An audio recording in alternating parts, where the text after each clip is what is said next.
What's going on, you guys? It's your boy Jake, your favorite real estate investor, and welcome to another episode of Deal or No Deal. Deal or No Deal is where we take properties that are for sale, active properties in today's real estate market, and we review them in real time using free apps and free websites in order to determine whether or not it's a good deal to make money on. So let's break this one down. This property was sent over to me not by a real estate agent, not by a wholesaler, but this got caught in the filters of my Redfin and Zillow auto searches.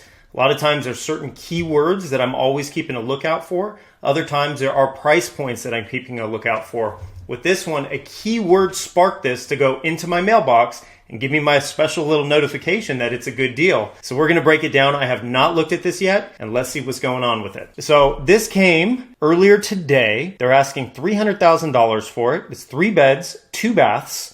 1,500 square feet. Looks like a really old home. This is a craftsman style home. These were really popular in the 1910 through 1930. All right, let's read. 1916 year built, so it's over 100 years old. And let's see why it tipped me off as being a potential deal. All right, about this home, charming craftsman style bungalow home in the heart of downtown. Original design built with custom built cabinets and hutch.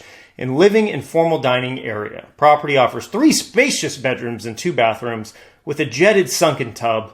Detailed parquet hardwood flooring with custom surround wood inlay designs. Bonus office area, over garage or possible bedroom and in-law units. Long driveway, 2-car garage. So automatically by reading that, the psychology behind what they're trying to do with that listing, and I'm not sure why this popped up in my filters, but what they're trying to say is we're covering up anything that's bad with it. We want you to only look at the beauty and potential of this property. Typically, if there's a motivated seller, or if there's, let's just say there's a beat up property that needs work, they'll go one of 2 ways. One way that they can go is say, hey, listen, this property is beat up beyond belief. There's fire damage on the roof. There's grease stains in the kitchen. There's the bathroom hasn't flushed in 3 years. There's been squatters. It smells like cigarette. Make an offer at your own risk. And that's a little bit of an exaggeration, but when they actually disclose what's wrong with it, hey, the foundation is settling. Hey, there's dry rot damage, something like that. When they say that, they typically essentially know that the property's beat up. They're aware of it. They're disclosing it to you right off the get-go. And statistically speaking, those sellers typically have wiggle room with their price point. Now, on the other hand, with a listing that looks like this, it may very well be beat up. We still have to look at the pictures. But when they say close to freeways, close to schools, right next to, the baseball stadium, great area of town, look at the sunken floors and the jetted tub. This is a diamond. It's not a diamond in the rough. It's a diamond. When they really try to sell that vision, when they try to sell everything that's good with it and really exaggerate like that, typically they are straight up going for the top dollar price point. Now, we can buy these all the time because a lot of times by them saying that, potential buyers get pissed off at them because they're like, hey, the foundation is going from right to left by a 3-foot sink. You didn't mention this, right? So a lot of times it's a good way, if it is a beat up property, it's a good way for them to not get any offers and leave them pretty exposed and vulnerable as far as the seller is concerned.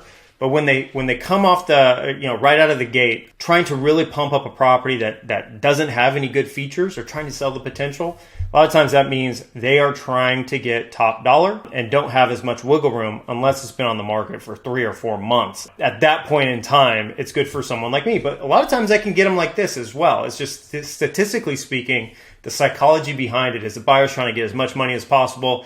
They may not be trying to negotiate with your favorite investor, but that's fine.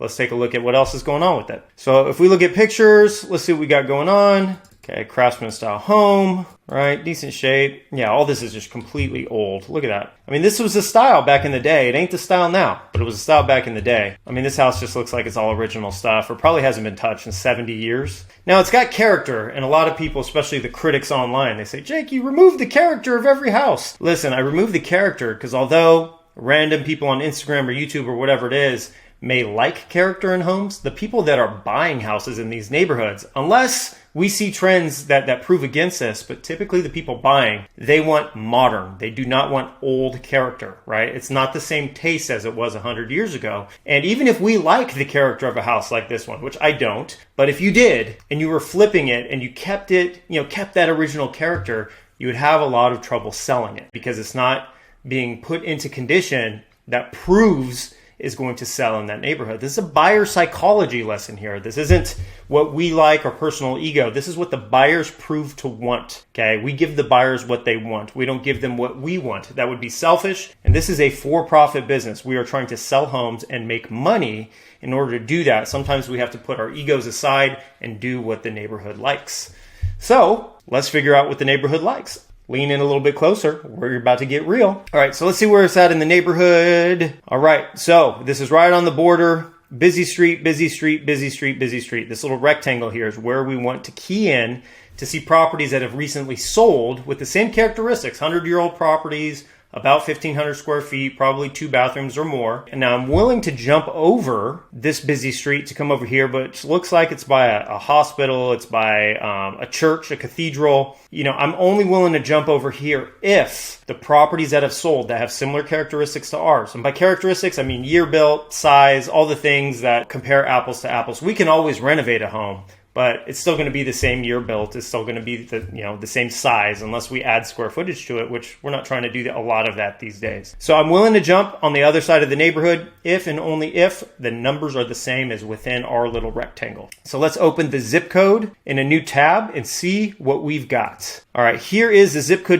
code barriers. It goes pretty far. It jumps over a freeway and over some water. We don't really care about that. We want to find that rectangle, which looks to be right here. This is our pocket, and we're willing to jump over here only if the numbers are the same. This is Redfin, and with Redfin, it automatically defaults when you search a zip code, defaults to everything that is possibly for sale in the neighborhood. They got land, they got multifamily, they've got trailer homes, they've got mobile homes, they've got duplexes. But ours is a single-family residence, so we need to see only single-family residences, and we don't care what's for sale. It doesn't tell us what people like. We want to see what has sold. We want data points. We want facts. We don't want speculation. So we're going to go here. Sold, last 6 months, home type, houses only. And let's break this down. Ours is 1,500 square feet, so I'm going to say between 1,200 and 1,700 square feet that have houses that have sold over the last 6 months. And we want our maximum year built to be 1950. Fun fact, houses that were built after World War II was over. They started building tract homes in communities earlier than 1949, right? The late 40s. People built custom homes, and a lot of times these craftsman homes could be ordered through the Sears catalog, where they would send all the materials out to you, and you and people in your community would build them. Really different than what's going on these days. But back then, everything was nice and custom. And so we like to take, if there's something with a year built before 1950, let's say 1917 or 1916 like this one was, we can take everything before 1950 and compare them to each other because they're all going to be kind of unique. There's going to be a lot of craftsman style homes, and that's going to give us a good idea compared to the stuff that's after 1950, which is usually tract style rancher homes. You see the same model match every third house, okay? Let's see what we got going on here. Our property is right in here where my cursor is, okay? Right on the edge here. We've got a 342, a 212, a 300, a 389, a 204, 47.5.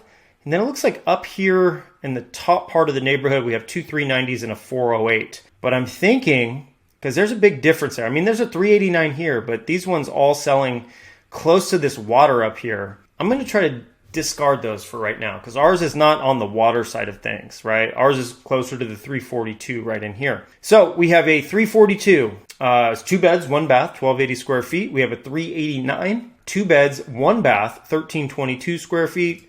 We have a 212, 2 beds, 1 bath, 1,225 square feet. We have a 300, 2 beds, 1 bath, 1,667 square feet. We have a 204, 2 beds, 1 bath, 1,237 square feet. And we have $47,000. The 2 bed, 1.5 bath, 1,278 square feet. So a lot of actually all of these are one bathroom homes. As ours is a 2 bathroom home. However, if we don't have any 2 bathroom homes to compare it to, we're going to take current ones within the range of our square footage that we can take. So with this property, we are seeing a little bit of volatility with what's selling in the neighborhood. And with that being said, it doesn't give us a clear trend of what we can resell ours for. We can maybe resell it for $389. We can maybe resell it for $204. But I don't like that big of a variance. So even if our property is beat up, even if somebody absolutely knows deep down in their heart that they could probably make money on it, if I don't have a trend with the data points of what's recently sold, there's nothing I'm going to do with it, okay? So for that reason, it's not worth my time or your time to pursue this opportunity any further because the neighborhood does not support a trend with the resale value. And if we don't have a prediction of what we can sell it for while minimizing risk, it's not worth it for us, okay? There's nothing that tells me in this neighborhood what our property is going to go for. And because of that, this is a no deal. On to the next one, my friends. Happy investing. If you want to learn how to do this kind of stuff, hit the link in the description. Talk soon. Peace.